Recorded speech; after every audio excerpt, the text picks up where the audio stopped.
नमस्कार। आकाशवाणी देहरादून से प्रस्तुत हैं प्रादेशिक समाचार।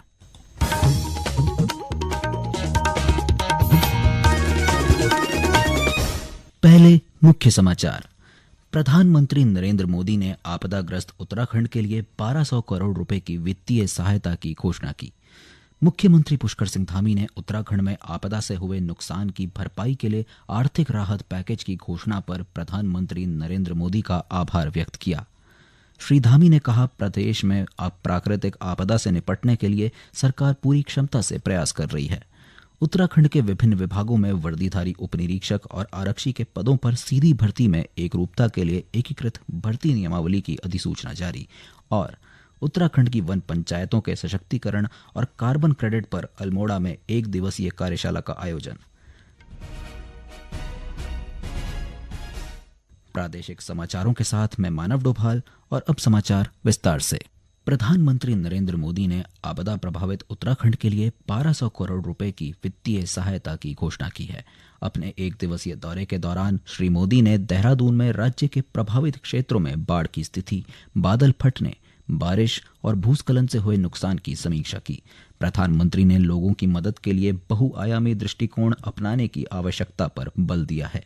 इसमें प्रधानमंत्री आवास योजना के अंतर्गत घरों का पुनर्निर्माण, राष्ट्रीय राजमार्गों तथा स्कूलों का पुनर्निर्माण, प्रधानमंत्री राष्ट्रीय राहत कोष के माध्यम से राहत प्रदान करना और पशुओं के लिए मिनी किट वितरित करना जैसे उपाय शामिल होंगे।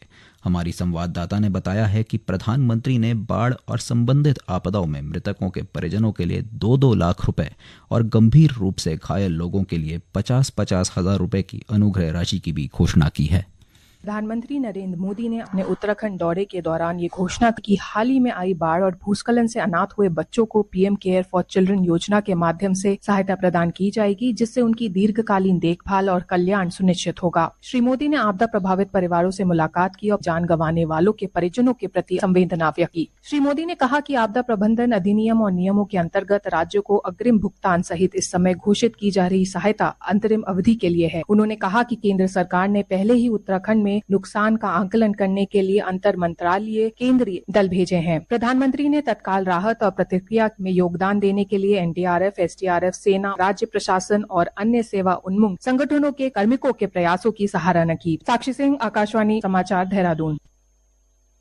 मुख्यमंत्री पुष्कर सिंह धामी ने उत्तराखंड में आई आपदा से हुए नुकसान की भरपाई के लिए 1200 करोड़ रुपए की आर्थिक राहत पैकेज के लिए प्रधानमंत्री नरेंद्र मोदी का आभार व्यक्त किया है। प्रधानमंत्री मोदी की अध्यक्षता में आयोजित बैठक में मुख्यमंत्री ने राज्य में आई आपदा से हुए नुकसान और प्रभावित क्षेत्रों में संचालित राहत व बचाव कार्यों की जानकारी दी। श्री धामी ने कहा कि उत्तराखंड में आई प्राकृतिक आपदा से निपटने के लिए केंद्र सरकार के सहयोग से राज्य सरकार पूरी क्षमता से प्रयास कर रही है। पर्यटन मंत्री सतपाल महाराज ने नई दिल्ली में केंद्रीय पर्यावरण, वन एवं जलवायु परिवर्तन मंत्री भूपेंद्र यादव से मुलाकात की। इस दौरान उन्होंने मौसम विभाग और भूविज्ञान से जुड़े वैज्ञानिकों से पर्वतीय क्षेत्रों में संवेदनशील और ऊंचाई वाले स्थानों पर प्राकृतिक रूप से बने ग्लेशियरों तथा बड़े तालाबों का अध्ययन करने का अनुरोध किया।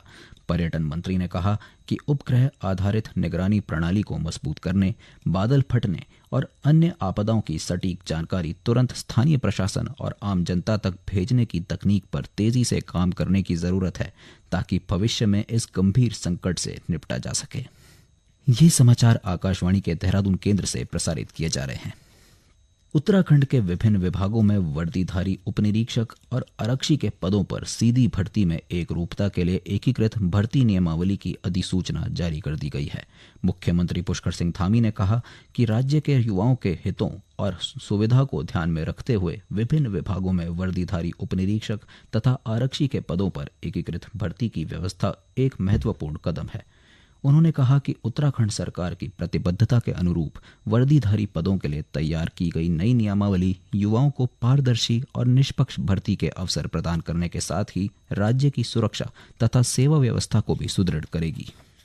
उत्तराखंड की वन पंचायतों के सशक्तिकरण और कार्बन क्रेडिट पर अल्मोड़ा के स्यालीधार स्थित मानस खंड विज्ञान केंद्र में 1 दिवसीय कार्यशाला का आयोजन किया गया।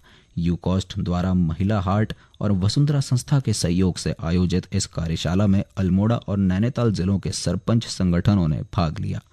कार्यशाला में वर्चुअल रूप से भाग लेते हुए यूकॉस्ट के महानिदेशक प्रोफेसर दुर्गेश पंत ने उत्तराखंड के वनों के संरक्षण के लिए वन पंचायतों के महत्व पर जानकारी दी। मानस खंड विज्ञान केंद्र के प्रभारी डॉक्टर नवीन चंद्र जोशी ने बताया कि सरपंचों को कार्बन क्रेडिट के बारे में जानकारी देने के उद्देश्य से इस कार्यशाला का आयोजन किया गया। दिवसीय कार्यशाला का आयोजन अल्मोड़ा और नैनीताल जिले के जितने भी हमारे वन पंचायत हैं इनके सदस्यों और सरपंचों के लिए की गई है। यह कार्यशाला का मुख्य उद्देश्य था कि मुख्यतः हम चाहते थे कि जो कार्बन क्रेडिट का पूरे विश्व स्तर में अभी काम चल रहा है और उस पर चर्चाएं हो रही हैं, तो उसका इवैल्यूएशन कैसे हो, कैसे उसको मापन, उसका माप कैसे किया जाए, तो इस पर एक दिवसीय कार्यशाला है और इस पर हम थोड़ा अभी सेंसिटाइजेशन इस पर चला रहे हैं और थोड़ा एक प्रोसेस से जो वन पंचायत के सदस्यों को हम चाहते हैं कि उनको जानकारी मिले, इस वजह से ये कार्यशाला की गई है। पौड़ी जिले के मुख्य विकास अधिकारी गिरीश गुणवंत की अध्यक्षता में विकास भवन सभागार में विकास विभाग की मासिक स्टाफ बैठक आयोजित हुई। बैठक के दौरान मुख्य विकास अधिकारी ने सभी खंड विकास अधिकारियों को लक्ष्य प्राप्ति के लिए ठोस प्रयास करने के लिए प्रेरित किया। साथ ही उन्होंने विभागीय योजनाओं के कन्वर्जेंस को और बेहतर बनाने पर जोर दिया। मीटिंग में जो भी हमारे योजनाएं होती हैं जो हम विकास खंडों के माध्यम से संचालित करते हैं, उनकी प्रगति के बारे में वीडियो से इसमें समीक्षा की जाती है, जिसमें NRLM है, मनरेगा है।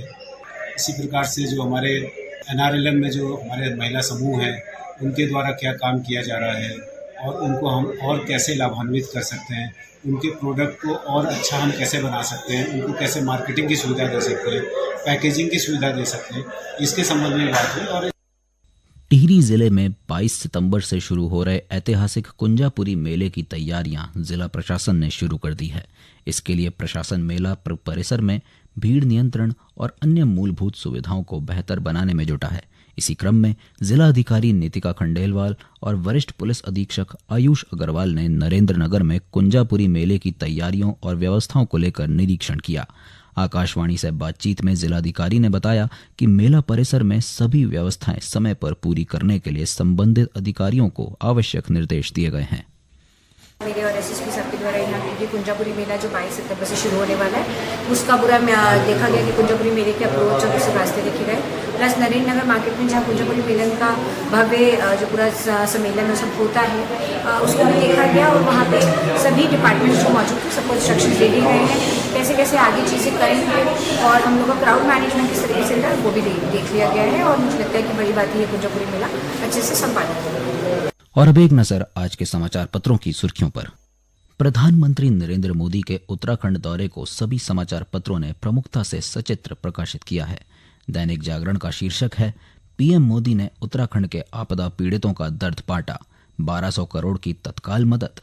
इसी खबर पर हिंदुस्तान समाचार पत्र ने श्री मोदी के हवाले से लिखा है, जरूरत और आकलन के अनुसार आपदा राहत और बचाव कार्यों के लिए आगे और सहायता देंगे। टिहरी झील क्षेत्र के पर्यटन विकास के समाचार को भी सभी समाचार पत्रों ने प्रमुखता से स्थान दिया है। अमर उजाला लिखता है, एशियन विकास बैंक देगा 11,000 करोड़ का ऋण। राष्ट्रीय सहारा लिखता है, टिहरी झील क्षेत्र में इको फ्रेंडली पर्यटन विकास को $126.4 मिलियन का ऋण समझौता। अंत में मुख्य समाचार एक बार फिर। प्रधानमंत्री नरेंद्र मोदी ने आपदाग्रस्त उत्तराखंड के लिए 1200 करोड़ रुपए की वित्तीय सहायता की घोषणा की। मुख्यमंत्री पुष्कर सिंह धामी ने उत्तराखंड में आपदा से हुए नुकसान की भरपाई के लिए आर्थिक राहत पैकेज की घोषणा पर प्रधानमंत्री मोदी का आभार व्यक्त किया। श्री धामी ने कहा, प्रदेश में प्राकृतिक आपदा से निपटने के लिए सरकार पूरी क्षमता से प्रयास कर रही है। उत्तराखंड के विभिन्न विभागों में वर्दीधारी उपनिरीक्षक और आरक्षी के पदों पर सीधी भर्ती में एकरूपता के लिए एकीकृत भर्ती नियमावली की अधिसूचना जारी। और उत्तराखंड की वन पंचायतों के सशक्तिकरण और कार्बन क्रेडिट पर अल्मोड़ा में 1 दिवसीय कार्यशाला का आयोजन। इसके साथ ही प्रादेशिक समाचारों का ये अंक समाप्त हुआ। अगला समाचार बुलेटिन 10:30 बजे प्रसारित किया जाएगा। नमस्कार।